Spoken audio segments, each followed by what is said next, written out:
बिस्मिल्लाहिर्रहमानिर्रहीम।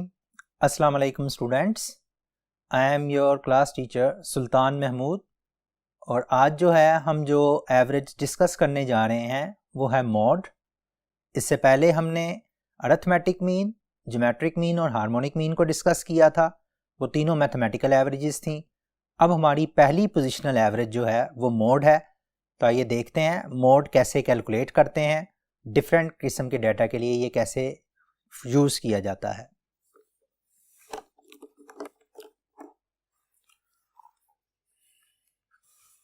मॉड, इसकी डेफिनेशन पहले समझना ज़रूरी है। The value of data which occurs more times as compare to other values of data.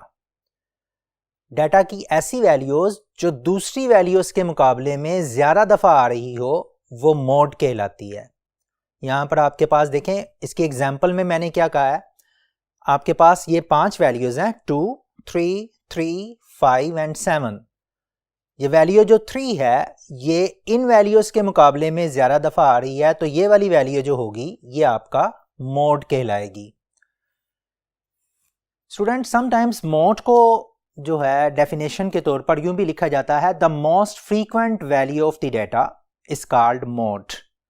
कि डाटा में जो वैल्यू सबसे ज़्यादा दफ़ा आ रही है वो मॉड कहलाती है। मॉड के लिए कंपैरिजन वैल्यू होना ज़रूरी है। ये स्टेटमेंट मैं दोबारा रिपीट कर रहा हूं कि मॉड के लिए कंपैरिजन वैल्यूज होना ज़रूरी है। इसका मतलब ये है, देखें ज़रा, अगर आपके पास डाटा इस शक्ल में हो और आपसे कहा जाए कि इस डाटा का मोड मालूम करें, तो इस डाटा का मोड मालूम नहीं किया जा सकता, हालांकि ये वैल्यू मोस्ट फ्रीक्वेंटली अकर कर रही है। इसके लिए इस डाटा का मोड जो होगा वो एग्जिस्ट नहीं करेगा। लेकिन अगर फ़र्ज करें मैं एक वैल्यू इसके कंपैरिजन में लगा दूं 1, तो अब इस डाटा का मोड जो होगा वो 2 निकल आएगा, क्योंकि 2 जो है वो 1 के मुकाबले में ज़्यादा दफ़ा आ रहा है। सो mode is that value which appears more times as compared to other values। और दूसरा कंपैरिजन होना इसका ज़रूरी है, बाद में हम इसको मज़ीद डिस्कस करेंगे। फॉर द टाइम बीइंग इसकी डेफिनेशन याद रखनी है, ऐसी वैल्यू जो दूसरी वैल्यूज़ के मुकाबले में ज़्यादा दफ़ा आ रही हो वो मोड कहलाती है। अब स्टूडेंट, आपके पास जो है, हमने जितनी भी एवरेजेस की हैं उसमें सबसे पहले जो है, जब इसकी एग्जांपल को मैं डिस्कस करता हूं तो सबसे पहले अनग्रुप डाटा की बात करते हैं और फिर ग्रुप डाटा की तरफ चलते हैं। यहां पर भी हम सबसे पहले जो है वो अनग्रुप डाटा की बात करेंगे और उसके बाद जो है अपने फ्रीक्वेंसी वाले डाटा की तरफ चलेंगे या ग्रुप डाटा की तरफ चलेंगे। तो आप पहली जो एग्जाम्पल है वो अनग्रुप डाटा से रिलेटेड है। एग्जाम्पल ये है कि आपके पास collar sizes of shirts of 5 men are 15 inches, 15.5 inches, 16 inches, 15.5 inches and 17 inches। आपके कॉलर साइज जो है, उनके जो कॉलर साइज जो शर्ट्स के होते हैं वो इन्हीं के अंदर आते हैं, यानी कि 15, 15.5, 16, 16.5, 17, 17.5, 14, 14.5। तो ये आपके पास बेसिकली 5 वैल्यूज हैं कॉलर साइजेस की। आपसे कहता है what is the average collar size. आपने average collar size find out करना है। स्टूडेंट, मोड की एक एप्लीकेशन ये है कि मोड बड़ी सूटेबल एवरेज है जब ये आपके प्रोडक्शन एरिया के अंदर एंटर होती है या प्रोडक्शन मैनेजर के पास आती है, तो मोड जो है एक बड़ी सूटेबल एवरेज बन जाती है। मसलन कॉलर साइजेस जो है या शू साइजेस जो हैं या वेस्ट साइज जो है ट्राउज़र्स का, या कोट के साइजेस जो आप पहनते हैं या टाई साइजेस जो हैं, ये सारे जो हैं आपके पास, इनको प्रोडक्शन के लिए mode as an average use की जाती है कि हमें कितनी प्रोडक्शन करनी चाहिए ताकि वो ज़्यादा से ज़्यादा बिक सके। तो जब फ़र्ज़ कर लें कोई मैन्युफैक्चरर है कॉलर साइजेस का, तो वो ज़्यादातर कॉलर्स वो बनाएगा जो कि मार्केट में ज़्यादा बिकते हैं, तो वो अपना एवरेज साइज़ जो होगा वो रखेगा, तो उस एवरेज के लिए वो मोड को यूज़ करेगा। इसी तरह शू साइजेस हैं, तो ज़्यादातर वो शूज़ प्रोड्यूस किए जाएंगे जो मार्केट में ज़्यादा सेल होते हैं। तो अगर आपसे कहा जाए कि what is the average shoe size, तो एवरेज शू साइज जो है मार्केट मैनेजर के लिए, प्रोडक्शन मैनेजर के लिए जो एवरेज शू साइज वो शू साइज होगा जो कि मार्केट में ज़्यादा बिकता है। तो मोड जो है चूंकि मोस्ट फ्रीक्वेंट वैल्यू के लिए बोलते हैं और ऐसी वैल्यू जो ज़्यादा दफ़ा आकर होती है, इस वजह से मोड एक हेल्पफुल एवरेज है प्रोडक्शन मैनेजर के लिए, ताकि वो ये देख सके कि कौन से साइज़ की चीज़ जो है वो बनानी चाहिए। अब हम आते हैं एग्जाम्पल की तरफ। आपके पास जो है, फर्ज करें ये वाली वैल्यूज़ जो हैं, जो आपके पास कॉलर साइजेस दिए गए हैं, उनको मैंने एक्स से डिनोट कर लिया है। पहला कॉलर साइज 15 इंच का था, फिर 15.5 इंच का, 16 इंच का, 15.5 इंच का और 17 इंच का। आपने अगर इसका मोड मालूम करना है इस डाटा का, तो आप देखें हाईएस्ट नंबर जो है वो कहां पर अपीयर हो रहा है। सबसे ज्यादा दफा 15.5 आ रहा है 2 दफा, और बाकी की वैल्यूज एक एक दफा आ रही हैं। तो 15.5 इंच जो होगा वो आपका मॉडल कॉलर साइज होगा। आप यूं समझ सकते हैं कि मोड जो होगा इस केस में वो 15.5 इंच होगा। स्टूडेंट, मैंने इंटेंशनली जो है एग्जाम्पल के अंदर ये चीज़ नहीं लिखी कि find the mode of the data. मैंने एवरेज कॉलर साइज लिखा है ताकि आपको ये पता चल सके कि इस किस्म के डाटा के लिए जो सुटेबल एवरेज है वो मोड ही होगी, मोड के अलावा और कोई एवरेज जो है वो सुटेबल नहीं होगी। तो एवरेज डाटा के मतलब है हमने डायरेक्टली इसका मोड मालूम कर लिया, एंड दिस इज और मॉडल साइज जो सबसे ज़्यादा दफ़ा वैल्यू आ रही थी। तो अनग्रुप डाटा के लिए मोड जो होता है वो डायरेक्टली इंस्पेक्शन से आपको मिल जाता है, आपको कोई कैलकुलेशन नहीं करनी पड़ती। देख लें आपके पास, आपने सिंपली वो देखा कि जो वैल्यू है, आपने वो वैल्यू जो है वो यहां पर लिख दी, आपके पास मॉडल वैल्यू आ गई। अब इसके बाद जो है अनग्रुप डाटा के बाद हमारे पास हम दूसरे डाटा की तरफ चलने लगे हैं। दूसरा डाटा जो है अनग्रुप डाटा के बाद हमारे पास है डिस्क्रीट फ्रीक्वेंसी डिस्ट्रीब्यूशन का डाटा। मैंने जब प्रेजेंटेशन ऑफ डाटा पे लेक्चर दिया था तो वहां पर हमने डिस्क्रीट फ्रीक्वेंसी डिस्ट्रीब्यूशन भी किया था और कंटिन्यूस फ्रीक्वेंसी डिस्ट्रीब्यूशन भी किया था। जब मैंने अरिथमेटिक मीन या ज्योमेट्रिक मीन या हार्मोनिक मीन की बात की तो वहां पर मैंने डिस्क्रीट फ्रीक्वेंसी डिस्ट्रीब्यूशन का कोई भी एग्जाम्पल नहीं की। रीजन इज डैट के डिस्क्रीट फ्रीक्वेंसी डिस्ट्रीब्यूशन में हमारे पास जो है जो 2 कॉलम्स यूज होते हैं वो ऑटोमेटिकली कंटिन्यूस फ्रीक्वेंसी डिस्ट्रीब्यूशन में भी आ जाते हैं। और डिस्क्रीट डाटा हो या कंटिन्यूस डाटा हो, अरिथमेटिक मीन, ज्योमेट्रिक मीन या हार्मोनिक मीन को यूज करने का एक ही फार्मूला है, उसमें कोई फार्मूले में डिफरेंस नहीं है। अब यहां पर आपके पास जो है मोड और मीडियन, इसके लिए डिस्क्रीट फ्रीक्वेंसी डिस्ट्रीब्यूशन और कंटिन्यूस फ्रीक्वेंसी डिस्ट्रीब्यूशन, इन दोनों को मैं अलग-अलग से हैंडल करूंगा क्योंकि इन दोनों के अंदर जो है वो डिफरेंस आ जाएगा फार्मूलाज का। तो यहां पर अब जो हम पहले बात करेंगे डिस्क्रीट फ्रीक्वेंसी डिस्ट्रीब्यूशन की, उसमें मोड कैलकुलेट करेंगे, और फिर कंटिन्यूस फ्रीक्वेंसी डिस्ट्रीब्यूशन उसका मोड कैलकुलेट करेंगे। तो आइए चलते हैं पहले डिस्क्रीट फ्रीक्वेंसी डिस्ट्रीब्यूशन का मोड कैसे कैलकुलेट करते हैं उसकी तरफ चलते हैं। डिस्क्रीट फ्रीक्वेंसी डिस्ट्रीब्यूशन ऐसी फ्रीक्वेंसी डिस्ट्रीब्यूशन जिसमें के जो वैल्यूज आपके पास आती हैं वेरिएबल की वो एग्जैक्ट इंटीग्रल वैल्यूज होती हैं। स्टूडेंट्स, हमने डिस्क्रीट वेरिएबल की बात की थी अपने फर्स्ट लेक्चर के अंदर जब मैंने आपको बेसिक कंसेप्ट्स स्टैटिस्टिक्स के बताए थे।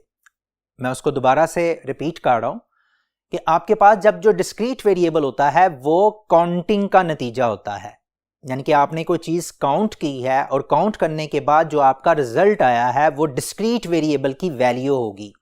वो रिजल्ट जो काउंटिंग करने के बाद आपके पास आता है वो डिस्क्रीट होता है, या वो वेरिएबल डिस्क्रीट होता है।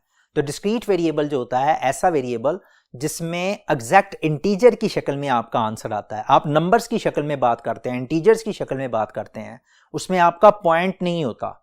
तो डिस्क्रीट फ्रीक्वेंसी डिस्ट्रीब्यूशन जो होती है जिसमें कि आपको फ्रीक्वेंसी भी दी जाती है और वेरिएबल की वैल्यू भी दी जाती है, जैसे हमारी एग्जाम्पल में हमने डिस्कस करना है अभी कि आपके पास वेरिएबल जो है वो क्या है और उसके साथ उसकी फ्रीक्वेंसी भी गिवन है। देखते हैं हम एग्जाम्पल की तरफ।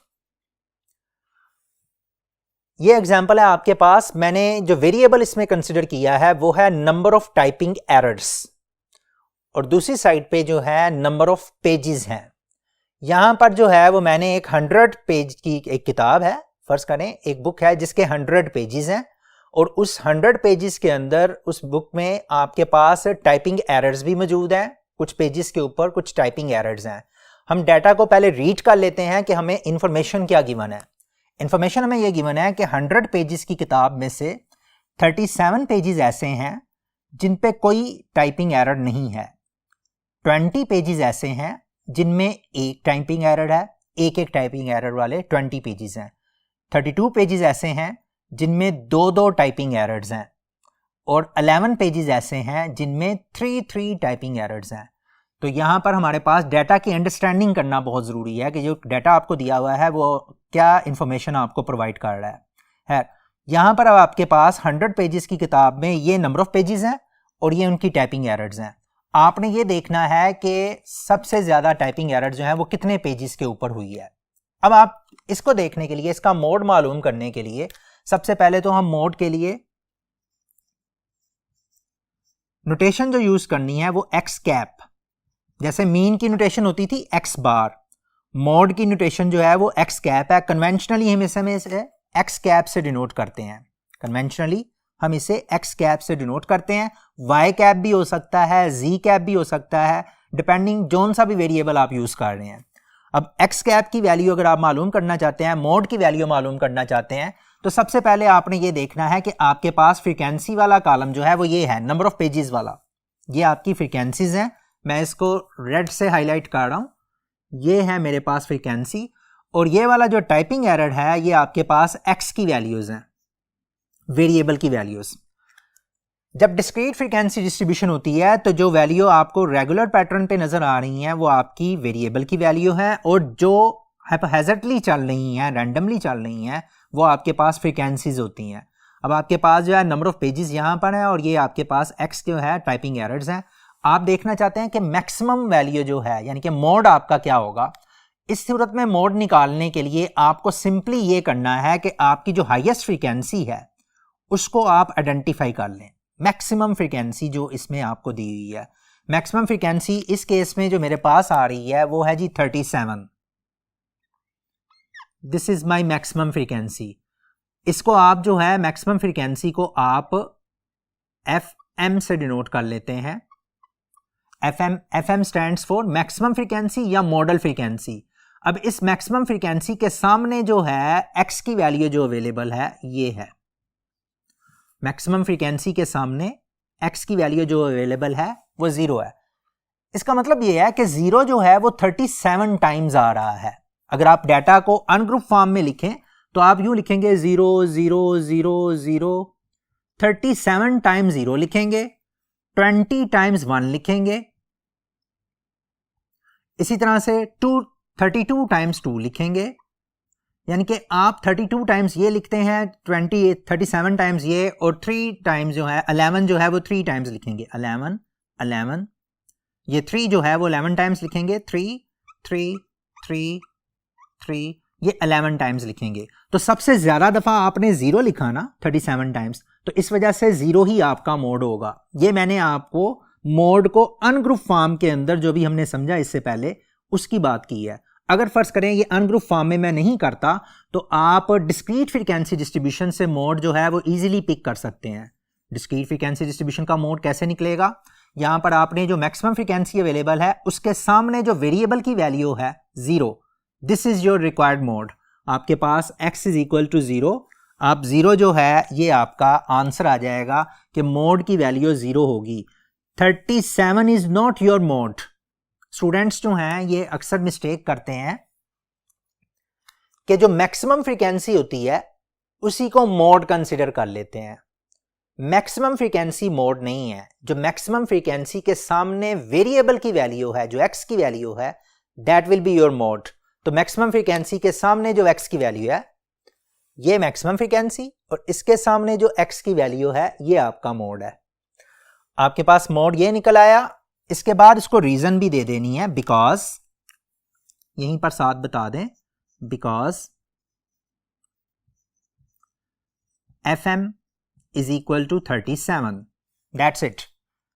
सो डिस्क्रीट फ्रीक्वेंसी डिस्ट्रीब्यूशन में भी मोड निकालना बहुत आसान है। आपको सिंपली जो 2 कॉलम्स दिए हुए हैं डिस्क्रीट वाले, एक आपके पास टाइपिंग एरर्स वाला कॉलम है और एक फ्रीक्वेंसी वाला, आप सिंपली मैक्सिमम फ्रीक्वेंसी को लोकेट करें और उसके सामने जो आपके पास x की वैल्यू होगी वो आपका रिक्वायर्ड मॉडल वैल्यू होगी, वो आपका रिक्वायर्ड मोड होगा। वो मोड की वैल्यू लिख लें और उसके सामने जो है मैक्सिमम फ्रीक्वेंसी को बता दें कि ये मैक्सिमम फ्रीक्वेंसी ये थी, इसलिए मैंने मोड की वैल्यू जो है वो ये लिखी है। तो स्टूडेंट्स यहाँ पर अभी हमने जो दो मेथड पढ़े हैं मोड को कैलकुलेट करने के, एक अनग्रुप डाटा के लिए और एक जो है डिस्क्रीट फ्रीक्वेंसी डिस्ट्रीब्यूशन के लिए। इन दोनों मेथड्स में हमने ये ऑब्जर्व किया कि आपके पास अगर डाटा अवेलेबल हो तो जस्ट बाय सिंपल इंस्पेक्शन आप मोड को कैलकुलेट कर सकते हैं। दूसरे लफ्ज़ों में कैलकुलेट का वर्ड अगर मैं यूज़ करूँगा तो वो गलत होगा, आप मोड को आइडेंटिफाई कर सकते हैं, क्योंकि दोनों सूरतों में आपको कैलकुलेट नहीं करना पड़ा बल्कि सिर्फ आइडेंटिफाई करना पड़ा, आपको सिर्फ मॉडल वैल्यू जो है वो पिक करनी पड़ी है। ये दोनों किस्म के डाटा में ऐसा है। अब हम आते हैं अपने तीसरे डाटा की तरफ कि जिसमें आपने मोड जो है वो कंटिन्यूस फ्रीक्वेंसी डिस्ट्रीब्यूशन की तरफ वो फाइंड आउट करना है।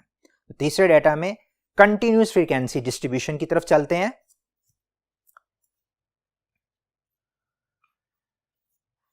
स्टूडेंट्स ये डाटा जो है कंटिन्यूस फ्रीक्वेंसी डिस्ट्रीब्यूशन, ये मैंने एज जो है इंटेंशनली यहां पर लिखा है ताकि आपको आइडिया हो कि we are discussing continuous variable. मैंने आपको स्टूडेंट्स बताया था कि कंटिन्यूस वेरिएबल क्या होता है। कंटिन्यूस वेरिएबल ऐसा वेरिएबल है कि जो इंटरवल्स के दरमियान वैल्यूज गेन कर सकता है। यानी कि आपके पास जो पहली वैल्यू जो मैंने लिखी है वो आपके पास जो है 5 से 9 है। अच्छा, अगर मैं 5 से 9 वैल्यू लिखता हूं तो 5 से 9 का मतलब ये है कि 5 ईयर से लेकर 9 ईयर्स तक जो है उन पर्सन्स की तादाद मैंने लिखी है। 5 ईयर से लेकर 9 ईयर्स तक जो है इसके दरमियान 5.6, 5.5, 5.7, 8.6, 8.9 ये भी पॉसिबल वैल्यूज हैं, यानी कि एजेस जो हैं वो पॉइंट्स में भी आ सकती हैं। तो ऐसा डाटा जो है वो आपका कंटिन्यूस डाटा कहलाता है और ऐसे डाटा की जो फ्रीक्वेंसी डिस्ट्रीब्यूशन है वो कंटिन्यूस फ्रीक्वेंसी डिस्ट्रीब्यूशन कहलाती है। तो कंटिन्यूस फ्रीक्वेंसी डिस्ट्रीब्यूशन का मोड कैसे कैलकुलेट करते हैं उसके लिए देखते हैं जरा इस एग्जांपल को। ये जी आपके पास 5 से 9, 10 to 14, 15 to 19 and 20 to 24 age groups हैं और साथ में ये फ्रीक्वेंसीज हैं, उनके नंबर ऑफ पर्सन्स आपके पास हैं। आपने क्या किया है, ये वाली आपके पास टोटल फ्रीक्वेंसी, यहां पर आप अगर इनको ऐड करेंगे तो ये आपके पास 25 बन जाएगा, यानी कि 13 और 20 ये 21 और 5 26 20 30 आ जाएगा आपके पास। टोटल फ्रीक्वेंसी जो है वो 30 आ जाएगा। एंड रिमेंबर ये मैंने टोटल सिर्फ आपको इस पूरे डाटा के टोटल को शो करने के लिए किया है कि टोटल कितने परसेंट्स का डाटा है, यानी कि इसके अंदर जो है समेशन एफ यूज नहीं होगा।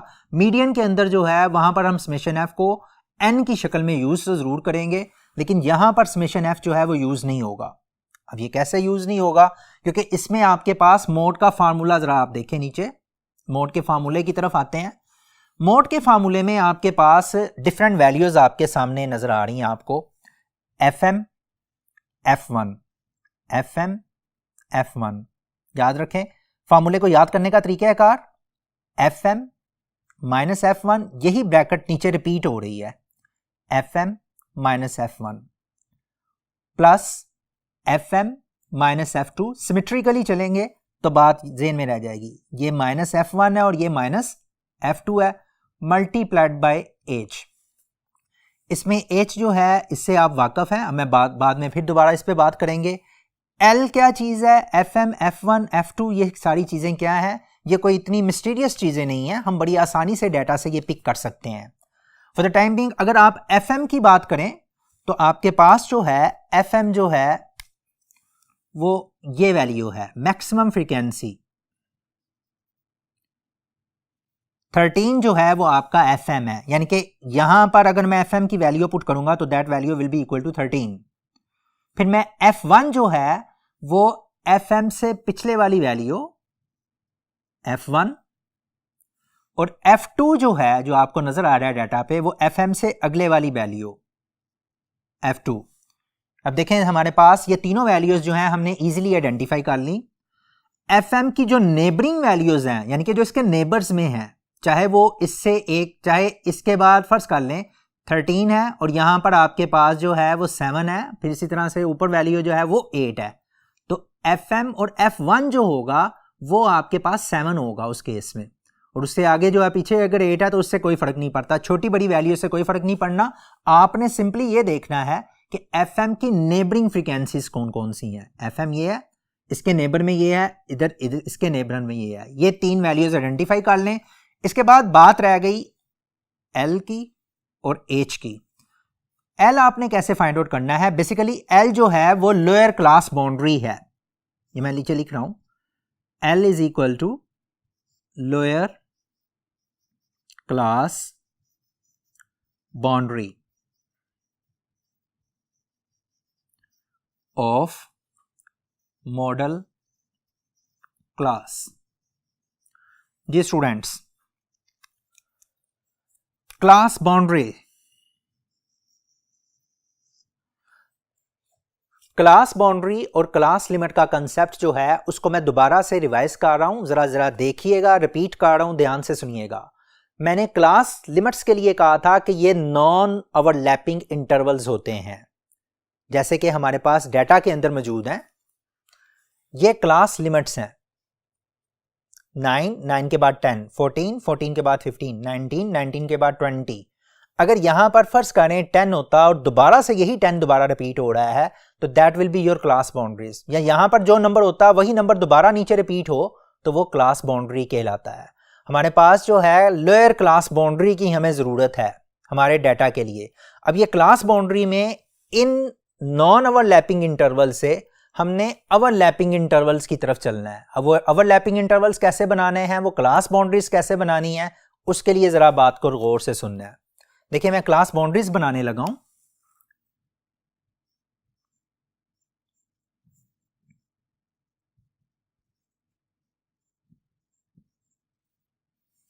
क्लास लिमिट्स अवेलेबल हों और क्लास बाउंड्रीज आपने बनानी हो तो इस प्रोसीजर को जरा देखिएगा।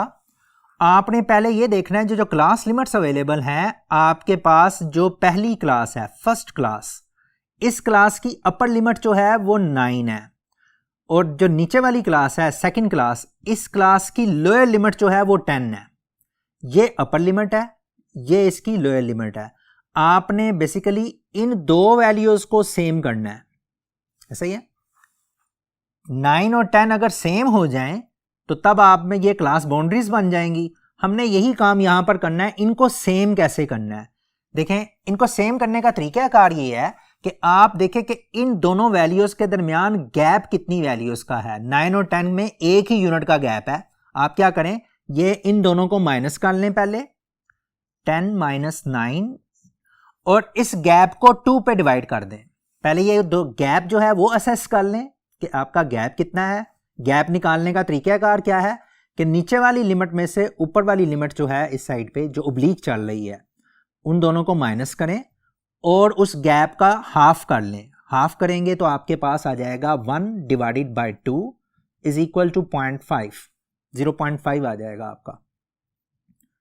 ओके, ये प्रोसीजर दोनों का gap 10 - 9 gap divided by 2, gap को 2 पे डिवाइड कर दें और 2 पे डिवाइड करने के बाद आपका आंसर 0.5। ये असूल याद रखना है। जरूरी नहीं है कि यहां पर सिर्फ ये एग्जैक्ट फाइंड 9.5, 9.6 भी आ सकता है। फिर इन दोनों का गैप जो है वो 0.1 का आ जाएगा और फिर इन दोनों को डिवाइड करेंगे। सो ये रूल याद रखना है, गैप डिवाइडेड बाय 2।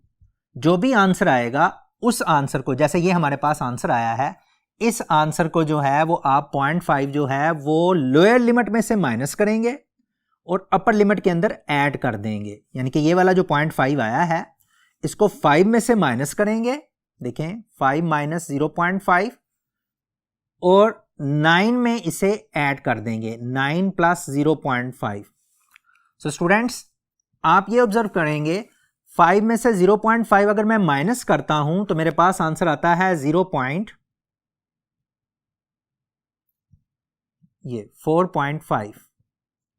और 9 अगर मैं इधर ऐड करता हूं तो दिस विल गिव मी 9.5। ये आपके पास पहली क्लास बाउंड्रीज का सेट बन जाएगा। ये लोअर क्लास बाउंड्री है और ये अपर क्लास बाउंड्री है। अभी हम दूसरा सेट बनाते हैं। ये वाली जो वैल्यू है 10 में से 0.5 माइनस करें और 14 में 0.5 ऐड कर दें।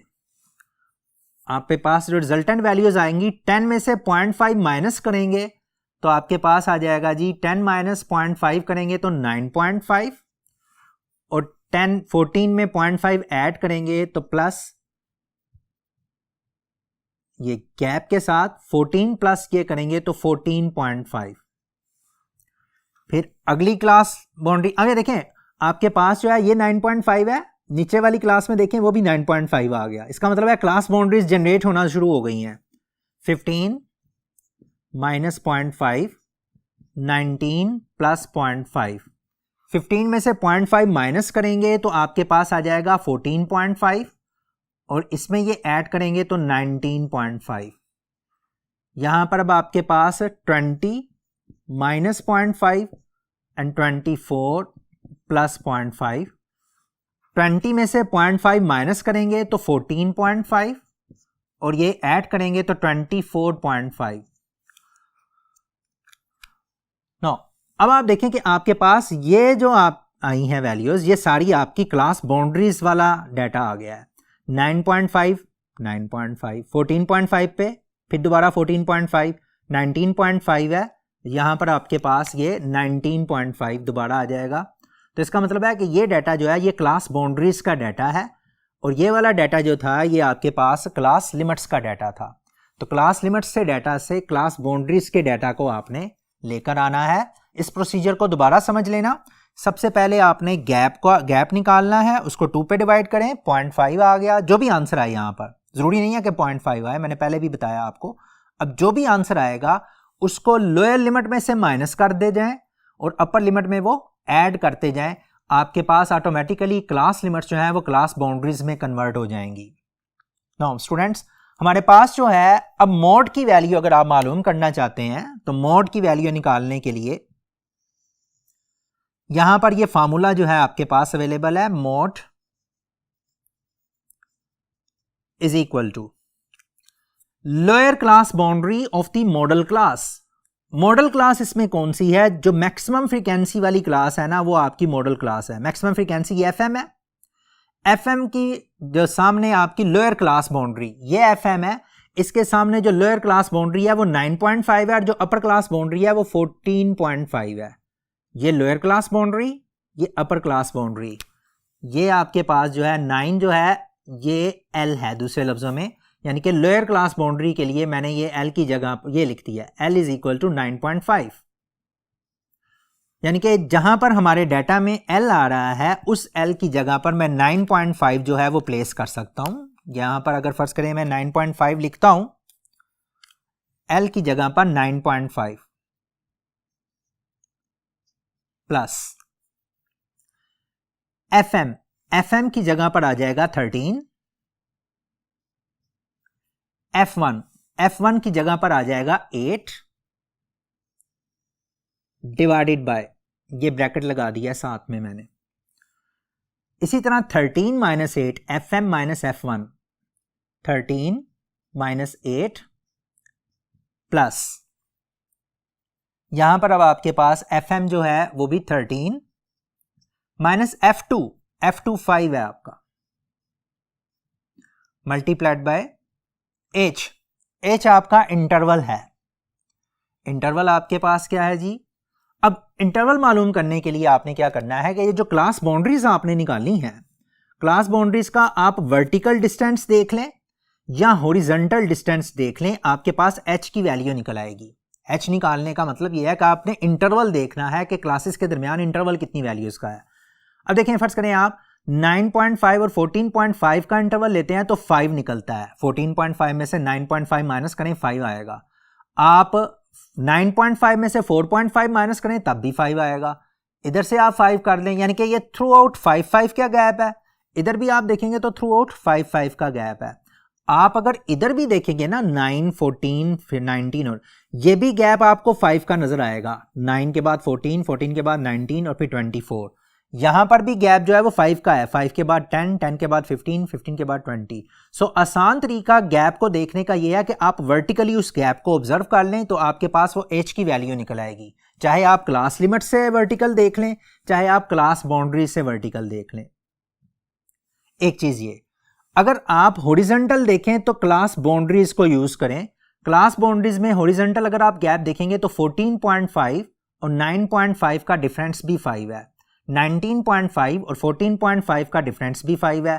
24.5, 19.5 का डिफरेंस भी 5 है।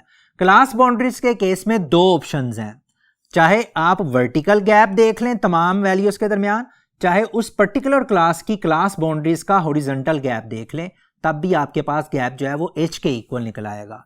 तो गैप जो है क्लास बाउंड्री का निकालने के लिए आप इन दोनों को माइनस करेंगे तो आपका गैप जो होगा वो 5 का निकलेगा। आप देखेंगे ना, इन दोनों को माइनस करेंगे आपस में तो आपका आंसर जो आएगा वो 5 आएगा। तो इन दोनों के दरमियान 5 का डिफरेंस है, तो हमारे पास h की वैल्यू जो होगी वो 5 निकल आएगी। तो स्टूडेंट्स ये हमारे पास जो है, हमारे पास L, FM, F1, H, FM ये सारी वैल्यूज जो है हमने उसकी जगह पर उसने प्लेस कर दिया है। अब हमें सिंपली इसको सिंप्लीफाई करना है, तो सिंप्लीफाई करने के लिए आपके पास जो है 9.5 है प्लस 13 माइनस 8 करोगे तो आपके पास 13 में से 8 माइनस करोगे तो 5 आ जाएगा, मल्टीप्लाइड बाय 5 डिवाइडेड बाय, यहां पर अब आपके पास 5 प्लस 8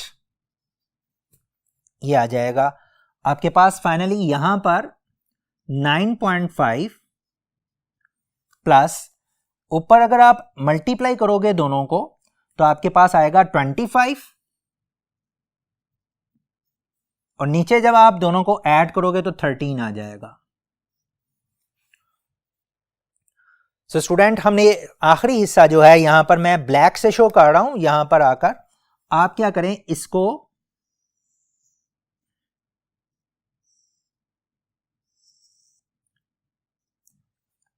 ये आ जाएगा 9.5 प्लस 25 बाय 13, आप इसको ऐड कर सकते हैं। 9.5 लिख रहा हूं प्लस 25 बाय 13 अगर मैं करता हूं कैलकुलेटर के जरिए तो मेरे पास आंसर आएगा 25,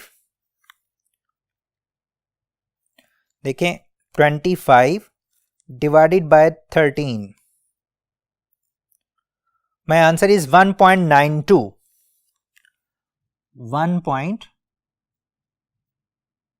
मैं ब्लैक से ही लिख रहा हूं ताकि आपका जो है वो कंफ्यूजन ना हो।